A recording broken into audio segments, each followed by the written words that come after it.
স্বৈরাচার পালিয়ে যাওয়ার পর জনগণের অধিকার ও গণতান্ত্রিক সরকার পুনঃপ্রতিষ্ঠার সুযোগ তৈরি হয়েছে, কিন্তু জাতীয় নির্বাচনের কথা শুনলে অনেক উপদেষ্টা বিচলিত হয়ে পড়েন।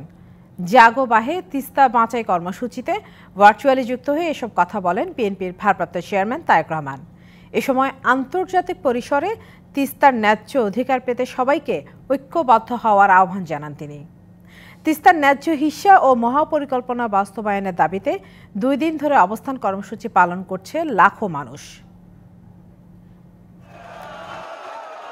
মঙ্গলবার তিস্তা রক্ষা আন্দোলনের দ্বিতীয় দিন সকালে গণপদযাত্রা করেন পানিবঞ্চিত তিস্তা পাড়ের মানুষ। কৃষক, শ্রমিক জনতার সাথে অংশ নেন সামাজিক, রাজনৈতিক ও বিভিন্ন সংগঠনের নেতাকর্মীরা।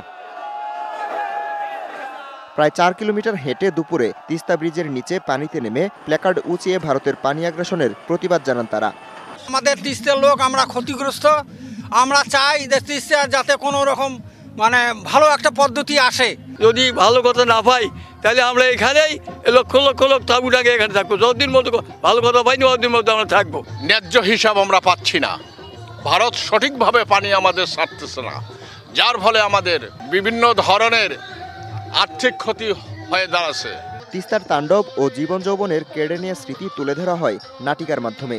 সেই স্মৃতি মনের দুয়ারে আঘাত হানে বিষাদে। দুকুল হারানো মানুষের কণ্ঠে ভেসে ওঠে ক্ষোভ ও বঞ্চনা। গধূলির আলোতে কর্মসূচিতে ভার্চুয়ালি যুক্ত হন বিএনপির ভারপ্রাপ্ত চেয়ারম্যান তারেক রহমান। বলেন, বিএনপি ক্ষমতা এলে তিস্তা মহাপরিকল্পনা অগ্রাধিকারে থাকবে। রাষ্ট্র পরিচালনার দায়িত্ব পেলে আগামী দিনে অবশ্যই আমরা অগ্রাধিকার ভিত্তিতে তিস্তা মহাপরিকল্পনা বাস্তবায়নের সব রকম উদ্যোগ আমরা ইনশাআল্লাহ গ্রহণ করব। শাইনি চুলে এখন হবে সব হেয়ারস্টাইল। সিল্কোর দ্বিগুণ শাইনি চুল প্রতিদিন। আওয়ামী লীগের সমালোচনা করে তারেক রহমান বলেন, স্বৈরাচার পালিয়ে যাওয়ার পর জনগণের অধিকার ও গণতান্ত্রিক সরকার পুনঃপ্রতিষ্ঠার সুযোগ তৈরি হয়েছে।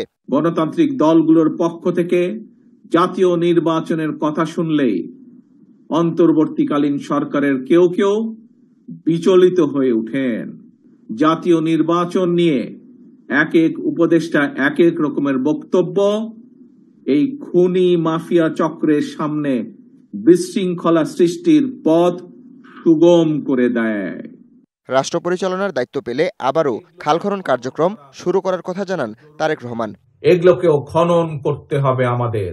Habibur Rahman, DBC news desk.